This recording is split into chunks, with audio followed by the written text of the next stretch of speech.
My name is Vanessa Cuervo Forero. I am a cultural worker, a dancer, and an impact strategist from Colombia. I am an advocate for narrative change strategies, and I truly believe in the power, the transformational power of films. As part of the peace process in my country here in Colombia, I have also witnessed the power that stories have for profoundly difficult processes of reconciliation, for historical memory, and also to imagine different futures. So here in Colombia, I've been pushing for more diverse spaces for impact production. With the Good Pitch program at Doc Society, I have strategized and supported many filmmakers who want to change something with their film. And I also bring activists and land defenders together with storytellers and filmmakers in a network called Solidary Labs.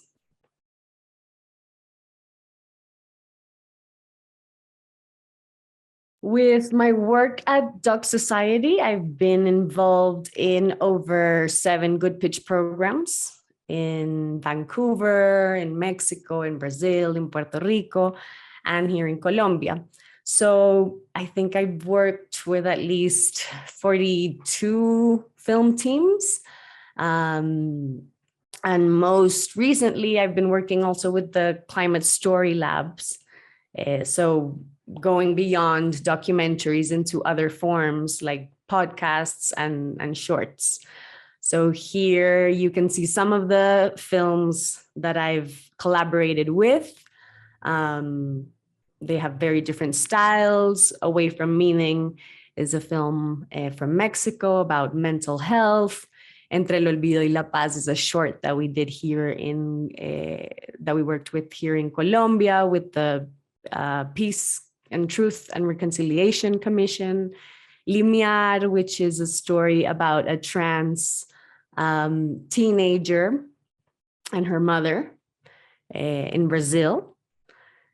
And then we also have films like Delicado from the Philippines about land defenders, and Cruz in Mexico, and then Radio Savia, a podcast about centering care in the climate movement from Colombia and Mexico. So these are just some of the teams that I've worked with along the journey.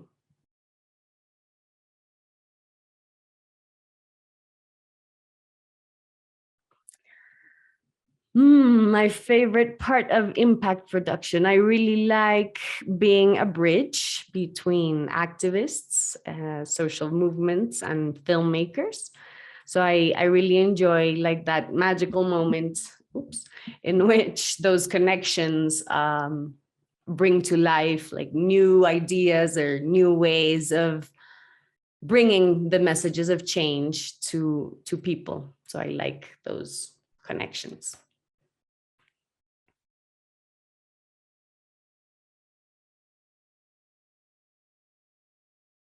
Yes, definitely. I think there are different challenges when creating impact campaigns in different places of the world.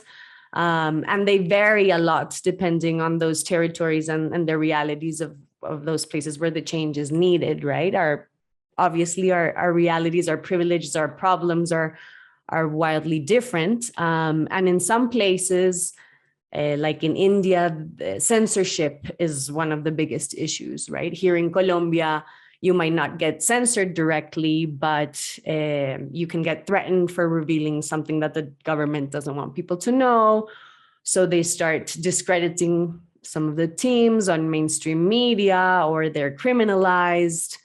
So safety, I think, is one of the biggest issues that varies depending on context. And it's important to understand that when you're starting to think about the impact that you want to do, right? Who is your opposition? Who is against this story and this narrative that you're trying to place? I think cultural and religious traditions are obviously some barriers. But at the same time, I can see that we face similar challenges, right? So when I see that in the US, the Roe versus Wade ruling was overturned, the one that decriminalized abortion there. And in Brazil, Bolsonaro, the president, is trying to pass bills that are openly against trans people. Then, of course, we can think about strategies that work in both places, right? So the challenges can be quite different. Sometimes they are similar. And in that case, I think that's when it's most powerful to share strategies. So the practice of impact production, even though it can be very local and it has to map out what the context locally is, it can also reference, or it can also feed from the experiences of filmmakers in other parts of the world. Maybe their contexts are different, but their strategies can be similar, and their strategies can work in both places.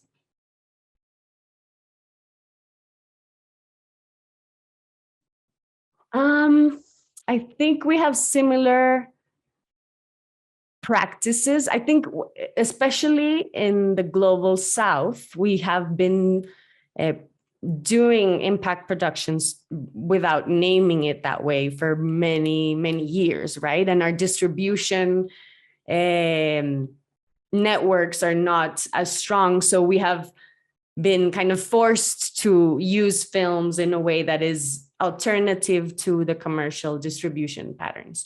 And that gives us some advantage, I would say, in terms of like getting creative and resourceful about how to distribute a film in places where it's hard for cinemas to be the only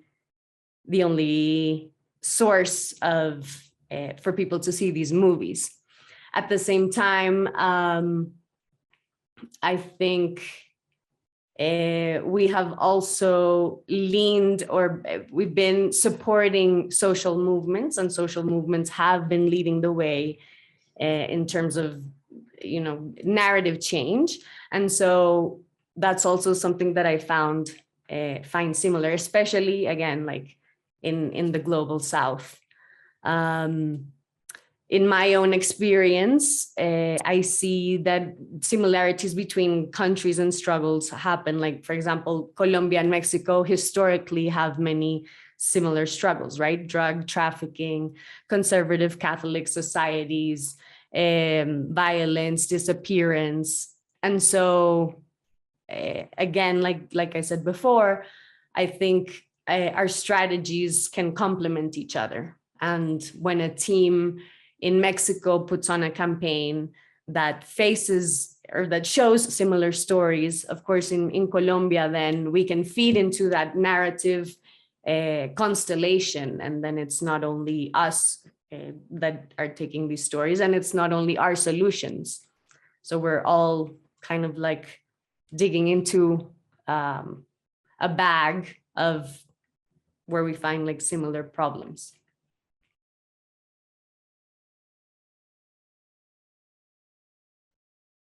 Well, the first thing I would say is that I would clarify that your audience reach is different to engagement, right? Because we tend to confuse those. And so it's not always about how many people you reach, it's about reaching the right people for your film or for your campaign. So once we understand that engagement is to find the audience that really needs to see this message and in order to get activated, then I would say that those engagement tools would vary depending on where that community is, right? And what kind of channels they use. But here in Colombia, I've seen that, for example, WhatsApp groups make people feel part of a community. So that's a very simple engagement tool, but sometimes it's a powerful one. In Mexico, you can see like this postcard that was used by a film called Armed to the Teeth. And again, it's a very simple engagement tool. It's a postcard with the images, the image of the protagonists of this film, and then in the back they write 4 ways in which you can activate the audience after they see the film. So these are 4 call to actions that people get immediately after watching the film. They can take them with them. They can take the postcard with them. And it invites them through different ways, right? Through social media, or to sign a petition, or to get involved with one of the groups that supports Jorge and Javier. This was a film about a call for justice. So these are like simple ways of engaging people and inviting them to be part of that impact campaign. So another engagement tool that is very effective is to create a sort of screening or debate guide. Here you can see one from this same movie in Mexico. And this is only 2 pages, right? Because sometimes we imagine these tools as something that has to be very elaborated, but we can also make them pretty simple, and they can also be effective. So if we want to include them in curriculums, for example, then yes, we need to work on like specific topics and create tools specifically for that community. But in some cases, having like a basic guide for your screenings, it will facilitate people who are activated and want to show this in their community, or want to engage their own audience. And this gives them a tool to at least open those conversations, right? And in this one, it's in Spanish, but the basic content that it has is that it describes who did the film, who's the director, a short bio, and then some of the key points that the film touches upon, and the key questions that you want the audience to go away with, or to start this debate. So here you can see another pretty simple engagement tool that you can create. It's a debate or a screening guide for people who might want to take your film to their organization, to their NGO, or to their community. And so if you facilitate that, or if you're not there to be in every screening, then this is something that you can easily give people in order for them to feel like they can open this conversation beyond. And yes, sometimes these can be elaborate guides, but they can also be very simple ones, like this one. It's a 2-pager, and it was created for a film in Mexico. And it basically has the bio for the film team or the director, some of the, let's say, style, the style highlights that you want. Sometimes these are used for students in film, and so you want to talk about how the actual film was created. But for the impact, it shows you, the 5 main points that the film talks about, and how these can open a conversation, a debate, and then where you can follow up, or what kind of materials you can continue to use if you're interested in knowing more about this topic, and how to get involved, right? So this is a very effective engagement tool for the conversation to continue beyond what the film team can do.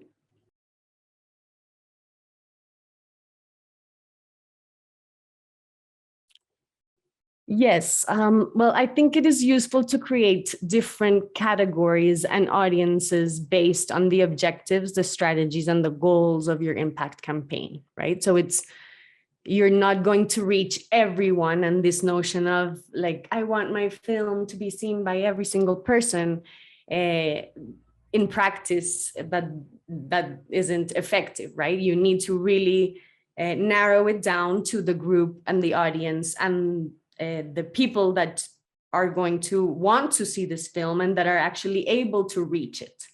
So once you have done that work of understanding who your audience is and how you're going to reach them, like what platforms they need, if they have cinemas near them, or if it's through organizations that they work with, are these people able to get on the internet, or do they need another type of setting? Then you can start creating a plan that actually fits those needs, right?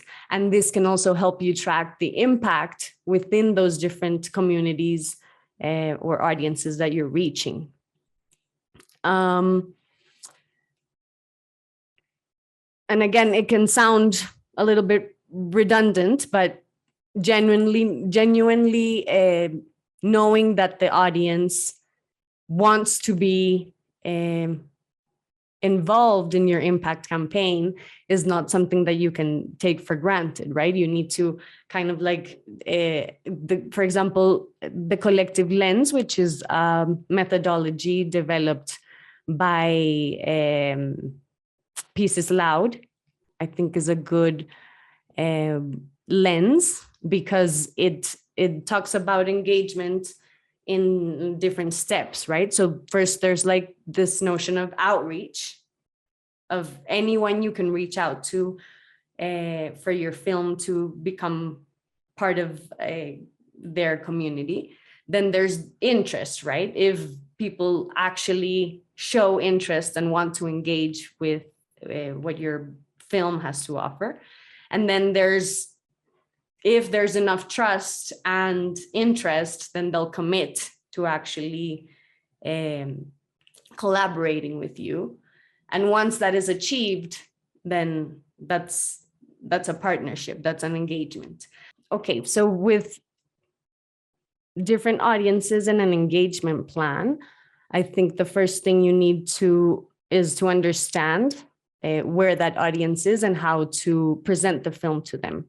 So as you can see in some of these images, these are not conventional cinemas, right? So the way that these audiences are reached has to contemplate a bunch of other logistics, but also how to engage these communities. So understanding who the audience is and how they are going to reach your film is probably the first thing you need to do before starting any engagement plan. And then when you're thinking about metrics and evaluating things, there are a couple of things that you can do. So once you have a target audience and you want to evaluate if it's effective what you're doing, there are a couple of things that you can do. One is to create surveys for a before and after of these screenings to get the input of what people might have thought about the topic or the issue that the film presents and what they think after watching the film. Another thing that you can do is have a team to actually make short interviews with people who have seen the film. You can create, obviously, Q&As after the screenings. You can create discussion groups or participation groups from people who are engaged in the audience. You can compile press articles and start, naming and categorizing how the media is talking about this topic. You can use clips from social media on how the audience is engaging with your film. You can make a list of the media outlets or the platforms that are talking about the film or the campaign or the issues, and how the narrative might be changing how the media talks about it. You can also count, have a metric about the number of organizations that are collaborating with you in your impact campaign and throughout the film, right? And these include NGOs or schools, or activist groups, or smaller community collectives. All of those can be also quantified. The number of activists or influencers that collaborate with your campaign is also a metric sometimes. When you're trying to do something with advocacy, then having, when a politician, for example, references the project, or when in actual policy document, sometimes that they in the context they explain what motivated this change. So that would be a great metric. And then I would say interviews with decision makers or with anyone who you are trying to change in the narrative discourse, I think are always great ways of evaluating how your campaign is engaging and if it's being effective in the impact that you want to achieve.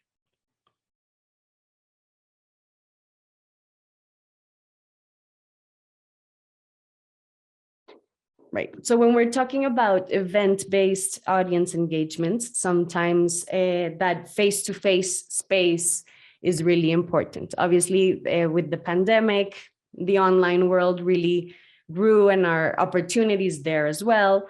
But I think there are still many, many spaces that we have to reach in which these in-person event-based engagements are really important, because these are the spaces where people actually feel that they're in community, that they're watching something together, and that power of collectiveness and the kind of empathy and the levels of weaving that are created in these spaces are really invaluable.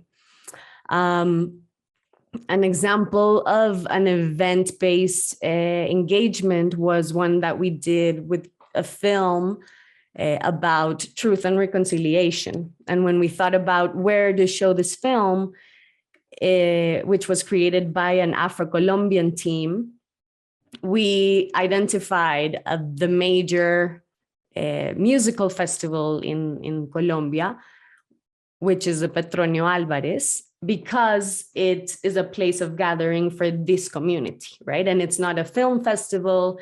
It's not necessarily, let's say, a politically oriented event, but it did gather the community that we wanted to reach. And it was also celebrating this type of culture.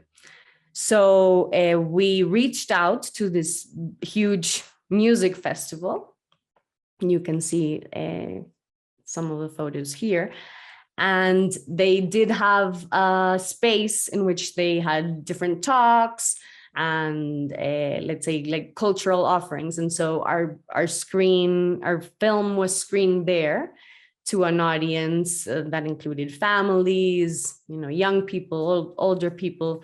But this, like putting the film into an event and a space like this one, really opened up the conversation that we wanted to have about truth and reconciliation, right? Which is a hard topic to talk about, but this space gave us the perfect setting. So online, in-person and event-based engagements are really great for those communities who are already gathering in these spaces, and they can be very effective.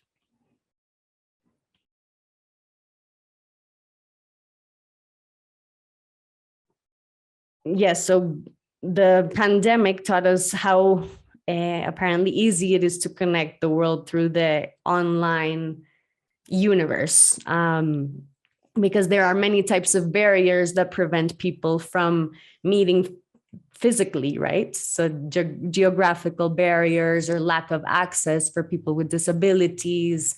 So we may tend to think that physical events are more powerful than virtual ones, but we learned with this pandemic that there are also many advantages to holding digital events, because you can overcome these physical barriers. You can bring together communities that would otherwise not gather. And you could also increase the capacity and the audience reach of the events. They're also sometimes more affordable than the large scale live events. And they have a smaller carbon footprint. So that's also a plus.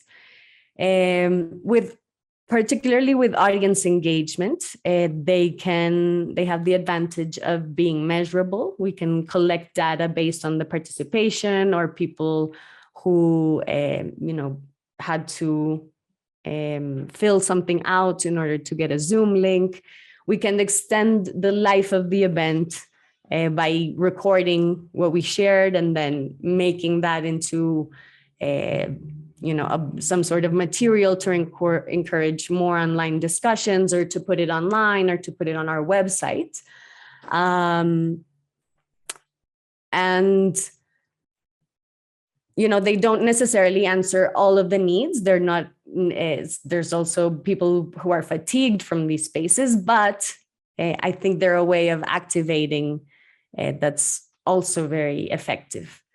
If you want to centralize your campaign and your promotion efforts, then creating online gatherings to follow up, or to, you can do hybrid and have face-to-face in-person events that then create groups that will continue to meet online to discuss these things.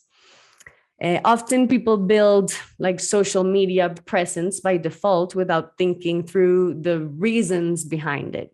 But having a social media presence can be important if that target audience is online, right?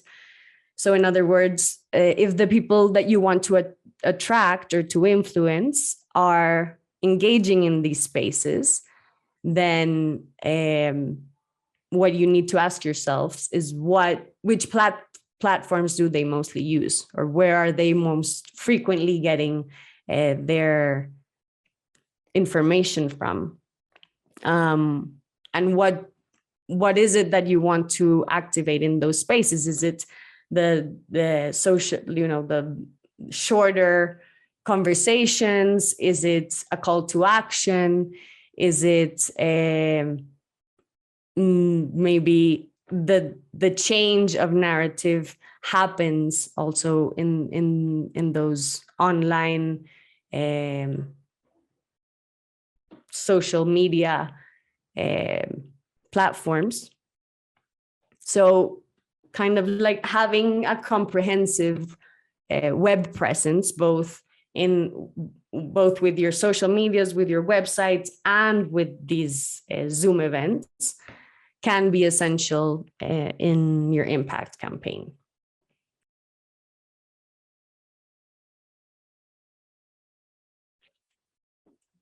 So when we're talking about educational-based audience engagement, it is important to recognize that educational is not only limited to children and classrooms, right? There are documentaries that are also used for professional development, for knowledge, for training, not only in kids' classrooms. So for example, with Away from Meaning, a film and impact campaign in Mexico, it was of big interest to health practitioners.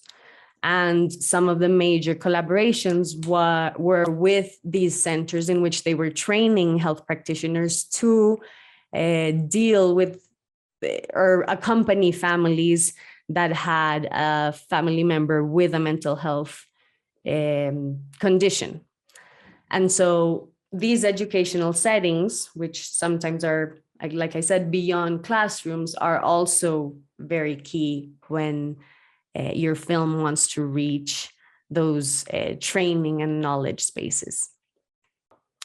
In the case of Driving with Selvi, it was very important to bring this film into schools where girls could actually watch this film, and having a survey for them to fill out about this issue before and after they saw the film.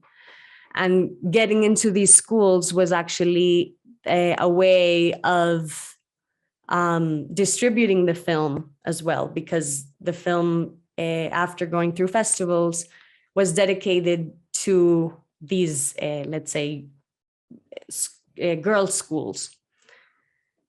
And that's where it was shown, and that's where its major impact was held. With a film in Mexico about mothers who have a disappeared family member, it was important to do these educational screenings in the plazas where they were protesting. So these were spaces where they could also activate people around, or where they would gather with their networks. So showing the film there was an educational experience. So again, the educational settings can be in universities and in classrooms, but it's not limited to those spaces.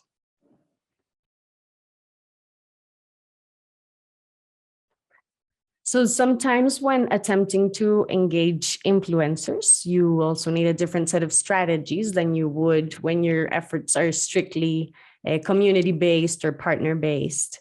There are different types of influencers, and you have to identify what is it that you want them, what message do you want them to deliver, right? If it's a social media influencer or a decision maker, a politician, an actor, what is it that you want them to say? In the case of a film here in Colombia called Del Otro Lado, it was important. It was about a family member looking for the person who had kidnapped their mom years ago from the FARC guerrilla members. And so in the context of the peace process, it was important to invite someone who had in the government who had been part of the peace process. But this film team aimed really high, and they decided to engage the president, the ex-president of Colombia, who in which, in his term was when the peace process was developed. So for a president to be present in the film screening, of course, brought all of the media attention possible. Also, all of the opposition had the eyes on that screening. But this is, a very key influencer-based audience engagement, right? A person that can really bring that attention, that can also start the debate. So when he was invited to the screening, he also accepted, knowing that he was going to be confronted in a Q&A that was difficult and that was hard. But having a space that is moderated for that influencer to feel like he has also a space to speak is very important.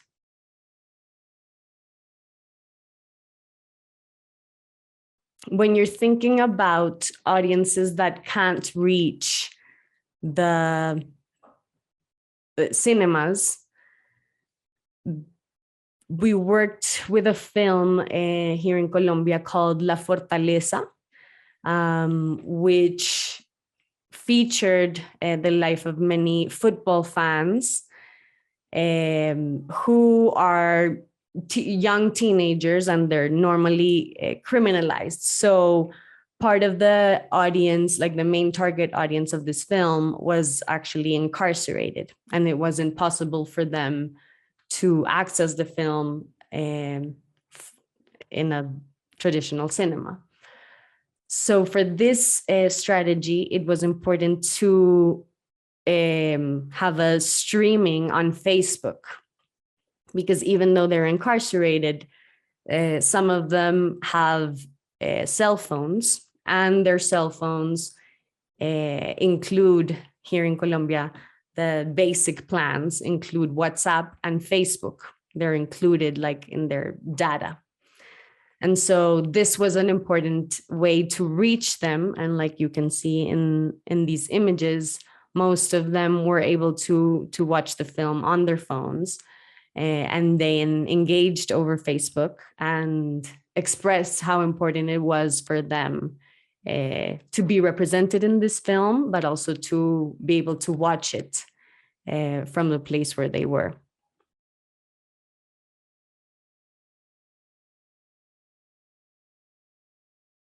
Okay, so when planning an audience engagement strategy for our impact campaigns, it is important to understand the timing in which it is going to be rolling out, right? What are the world events at the moment, or what is an important major date in the calendar that you wanted to coincide with, right? Like the Human Rights International Day, or Cancer Awareness Day. Those are the timing in the year, and in your frame line is important to know when is the best time of the year. There are always going to be loads of things happening, and we're always competing, let's say, for the attention that people have for these things. So putting it in the window where the attention is set on that topic is strategic. Another thing to take into account is where communities are gathering. So again, if something is happening like a music festival that I mentioned in one of the examples, or an important congress where you know that some of the decision makers are going to be gathering, then if you have that on your calendar, on your map, where those community gatherings are happening, then you can weave that into your plan and consider that as an opportunity. And lastly, consider also your team, your timing, your team capacity, and try to set up a limited amount of time for your campaign, right? Because sometimes the sense of a campaign not having an end can be something that's hard to navigate.